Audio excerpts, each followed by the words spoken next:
صاحب وسعت کو اپنی وسعت کے مطابق خرچ کرنا چاہیے، اور جس کے رزق میں تنگی ہو جتنا اللہ نے اس کو دیا ہے وہ اس کے موافق خرچ کرے۔ اللہ کسی کو زیر بار نہیں کرتا مگر اسی کے لحاظ سے جتنا اس کو دیا ہے،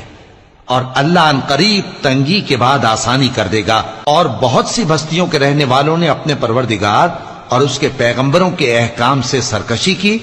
تو ہم نے ان کو سخت حساب میں پکڑ لیا اور ان پر ایسا عذاب نازل کیا جو نہ دیکھا تھا نہ سنا، سو انہوں نے اپنے کاموں کی سزا کا مزہ چکھ لیا اور ان کا انجام نقصان ہی تو تھا۔ اللہ نے ان کے لیے سخت عذاب تیار کر رکھا ہے۔ تو اے عقل والو جو ایمان لائے ہو، اللہ سے ڈرو۔ اللہ نے تمہارے پاس نصیحت بھیج دی ہے، یعنی ایسے پیغمبر جو تمہارے سامنے اللہ کی واضح آیتیں پڑھتے ہیں تاکہ جو لوگ ایمان لائے اور عمل نیک کرتے رہے ہیں ان کو اندھیروں سے نکال کر روشنی میں لے آئیں، اور جو اللہ پر ایمان لائے گا اور عمل نیک کرے گا وہ ان کو جنتوں میں داخل کرے گا جن کے نیچے نہریں بہ رہی ہیں، وہ ہمیشہ ہمیشہ ان میں رہیں گے۔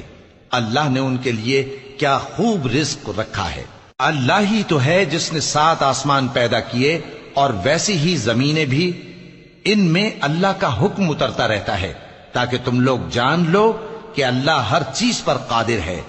اور یہ کہ اللہ اپنے علم سے ہر چیز کا احاطہ کیے ہوئے